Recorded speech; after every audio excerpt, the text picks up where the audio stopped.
Ce qu'on est en train de voir est un chef-d'œuvre de l'histoire de l'animation japonaise. Hokuto no Ken de Tetsuo Hara et de Beronson est une œuvre tellement profonde je pense qu'elle est mal comprise par le grand public. Notamment, je pense que la traduction française a participé beaucoup à la non-compréhension un peu de cette œuvre-là, parce que, faut le dire un peu, il y a une certaine époque, Maman Sego qui était contre les mangas pas forcément contre les mangas en particulier, mais contre les violences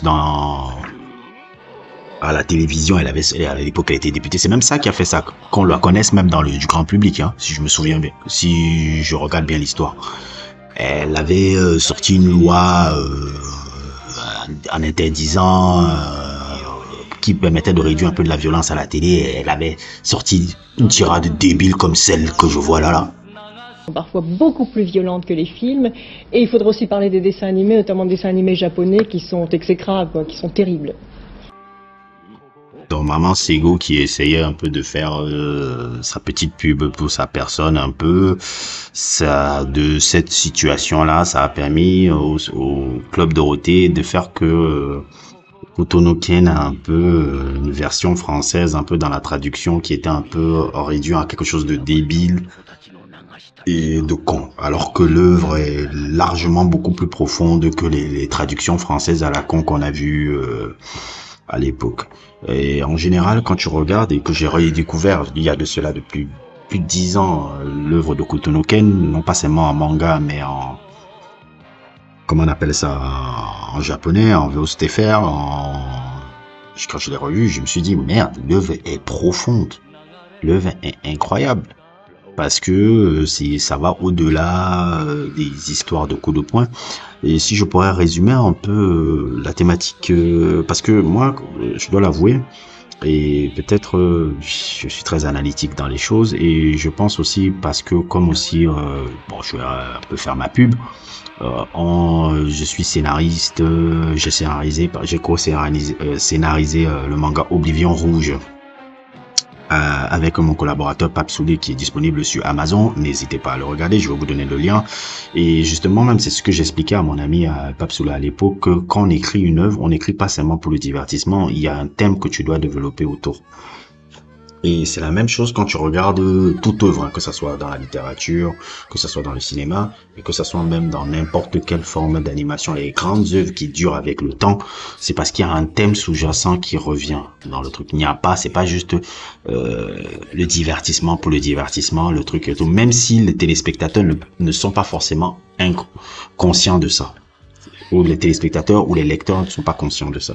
Et Hokuto no Ken, l'œuvre principale qui revient autour de ça, c'est l'œuvre, ça va être un peu vu comme un truc un peu con pour les gens, mais c'est l'œuvre, ça parle beaucoup de masculinité en fait. Derrière tout ce qu'on voit là, il y a vraiment un traitement sur, pas forcément un traitement, mais un questionnement sur quelle est la masculinité idéale à travers non pas seulement à travers justement sur les trois personnages principaux que sont Kenshiro, Toki et Rao. C'est surtout ça que ça questionne. D'où le climat post-apocalyptique. Bon, il faut quand même dire que c'est largement inspiré par les films de Bruce Lee et l'univers de Mad Max. C'est un peu les deux qu'ils ont fait. Tetsuo Hara et Bruno Beronson, mais ça questionne beaucoup autour le thème principal sur quelle est la masculinité idéale. Idéale, surtout forcément dans un monde qui est en proie à autant de sauvagerie que le monde qu'on voit dans Hokuto no Ken. Mais c'est surtout un questionnement sur la masculinité. Parce que quand tu vois les trois personnages qui sont un peu les trois personnages centraux de l'histoire, que ça soit Kenshiro, que ça soit Toki ou Rao, chacun d'eux exprime une forme de masculinité idéal. Kenshiro, par exemple, c'est quelqu'un qui a un cœur qui a une tendresse. Il est très tendre comme gars. Il n'est pas faible, mais il est tendre. C'est-à-dire qu'il a beaucoup d'empathie envers les autres, que ça soit envers non seulement ses amis, mais surtout aussi envers même ses ennemis. C'est un peu ça qui le caractérise et tout. Toki, c'est quelqu'un qui a un sens du sacrifice. Il est toujours porté sur les autres, beaucoup plus que sur lui. C'est quelqu'un qui a mis sa vie au service des autres. Rao incarne l'ambition. L'ambition de devenir toujours le plus fort, de l'homme, la masculinité dans l'ambition. L'ambition de toujours devenir plus fort, l'ambition euh, de comment on appelle, de s'émanciper de sa situation par la force, par la domination. Donc c'est ça le thème principal, hein. Et on peut le retrouver même encore avec les multitudes de personnages fabuleusement écrits là. Donc toute la problématique de ces personnages là tourne autour de ça. Et quand on voit le personnage de Kenshiro, sa problématique c'est d'apprendre un peu, malgré son cœur tendre, malgré d'empathie, d'apprendre un peu à faire preuve de dureté. C'est un peu ce qu'il arrive un peu avec le personnage de Shin. Quand le personnage de Shin prend sa copine et qu'il le truc, il apprend vraiment à devenir impitoyable avec ses ennemis. Sans pour autant que ça, comment on appelle ça, sans pour autant que ça le rend un personnage cynique. C'est ça un peu qui est intéressant avec ce personnage-là. Et Toki, il apprend au fur et à mesure à ne pas juste être quelqu'un qui est au service des autres, à aider les autres en étant seulement juste au service des autres. C'est-à-dire que comme il avait la capacité justement avec le truc de, comment on appelle encore, le truc d'art martial du Hokuto no Ken là, de Hokuto Shinken là, de sauver les malades, les trucs, mais aussi d'aller dans le combat. C'est jusqu'à même sa fin, son dernier combat avec son frère, c'est un peu ça. Rao, lui, il a un parcours qui est un peu dans l'inverse de Kenshiro. Là où Kenshiro doit un peu s'endurcir, lui, il doit apprendre de la compassion, c'est-à-dire avoir de l'empathie. Tu ne peux pas juste être dans l'ambition, dans l'ambition, dans l'ambition. C'est pour ça que je trouve que le personnage de Rao, dans l'histoire de l'animation japonaise, est l'antagoniste le plus mieux écrit de l'histoire de l'animation japonaise. Parce que il est censé être méchant, mais c'est pas vraiment un méchant. C'est un antagoniste qui a une vision différente de ses frères. C'est-à-dire que lui, il pense que dans ce monde complètement dur et violent, il y a trop de démons. Moi, je vais devenir le plus grand des démons qui va annihiler les autres. Qui va annihiler les autres. Et comme ça, on pourra vivre dans une paix. Et une paix que c'est moi qui dirigera cette paix-là. Donc c'est un peu une dictature éclairée qui va amener. Là où Kenshiro, lui, il est plus dans la compassion de l'autre. Oui, être impitoyable avec les mauvais, mais être plus dans la compassion des autres. Parce que tu ne peux pas juste imposer l'humanité, comment dire, tu peux pas juste imposer comment on appelle ça? Imposer la domination, hein. Tu peux imposer la domination à un peuple, mais aussi tu peux avoir de la compassion pour les autres, compassion pour ton peuple, compassion pour le truc. Et c'est ça la vraie bataille entre ces deux personnages-là, Kenshiro et Rao. C'est la bataille thématique entre les deux. Et c'est magnifiquement fait. Et c'est fait avec justement tout le délire d'un univers à la Mad Max, tous les trucs un peu de Kung Fu, tout ça c'est masqué, tout ça masque derrière ça. Et même pas seulement... Et ça, hein, tu peux voir tous ces thèmes de la masculinité qui est traité même un peu autour des autres personnages. Je prends le personnage de Shin. Shin, il incarne la luxure. Quand un homme verse dans la luxure, parce que en fait, il veut avoir la copine de Kenshiro, il dit, ah, moi, si je deviens l'homme le plus riche, l'homme le plus puissant, l'homme le plus truc, je pourrais acheter l'amour de quelqu'un. Il incarne un peu ça. Il y a, comment il s'appelle encore? Il y a ce personnage-là. Rei, l'ami de Kenshiro, qui meurt un peu après dans la série, incarne la loyauté. Souther incarne la cruauté. La cruauté qui vient d'où? De la, comment on appelle ça? De la mort de son père. Il a perdu son père, il est en pleine forme de cruauté. Et il a une forme de cruauté parce qu'il souffre.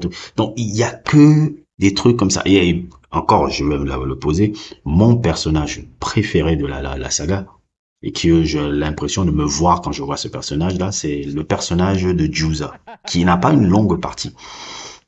qui incarne la liberté. Parce que moi, je suis quelqu'un qui résonne avec plus ça. Qui incarne la liberté. Le personnage de Juza, c'est l'homme qui incarne la liberté, le truc, qui rencontre l'homme qui crée ses propres codes et qui n'a pas besoin de trucs, qui incarne un peu la liberté.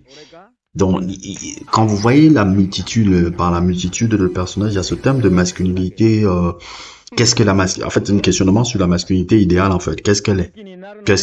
Comment elle se représente et comment elle se représente par l'ambition, elle se représente par l'empathie aux autres, elle se représente par la dévotion, elle se représente peut-être de manière méchante par la cruauté, par la jalousie. La jalousie, c'est un peu l'antagoniste qui est, j'ai oublié son nom encore là, le gars qui était contre Ray là, parce que lui il incarne la jalousie un peu. Et c'est tous ces thèmes-là qui sont développés dans Hokuto no Ken. D'ailleurs même, il y a une scène encore qui m'avait plu dans Hokuto no Ken à l'époque. C'est la scène où Rao arrive dans un village là. Et le village, il y a un gars qui gère le village. Et pour ne pas être attaqué par les mecs, les chefs du village a dit qu'il faut qu'on apprenne à sourire, genre à baisser les bras et à donner déjà vite la nourriture et tout. Et Rao regarde le gars et il tabasse justement le chef le truc en disant que toi tu apprends à ton peuple la faiblesse. Et moi je suis d'accord hein, quand j'ai vu la scène là, c'est là où j'ai compris que merde, Hokuto no Ken est une œuvre beaucoup plus profonde que ça.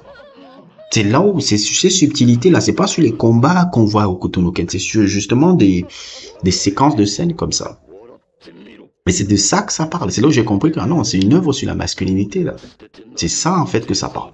C'est tout ça, c'est une œuvre où tu vois beaucoup d'hommes pleurer. J'ai jamais vu ça. Dans l'animation japonaise à l'époque, c'était très truc où tu voyais une œuvre où tu voyais beaucoup que ce soit le vilain qui pleure, Kenshiro qui pleure tout le temps, le truc il y a beaucoup de personnages qui pleurent là-dedans. Même les méchants pleurent. Ces trucs, j'aurais oublié aussi d'évoquer aussi le personnage de Jaggi qui lui, il incarne la lâcheté. L'envie et la lâcheté, surtout la lâcheté. Donc, tout traite et te porte sur la masculinité et toutes les formes de masculinité, qu'elles soient positives, négatives, trucs. Et le personnage, c'est pour ça que j'adore énormément la photo que vous voyez là. Parce que le gars qui a fait ce dessin-là, il a tout compris à ce que l'œuvre de Hokuto no Ken voulait raconter. Il a tout compris. Celui qui a fait le dessin là, je ne sais pas qui il est, mais chapeau à toi. Parce que vous allez voir, vous voyez juste un très beau dessin, mais moi je vois les petits détails qu'il a fait. Parce que quand vous regardez le dessin qu'il vient de faire là, ça résume parfaitement l'œuvre de Hokuto no Ken. Vous voyez le personnage de Toki qui est à la droite, qui est en train d'aider.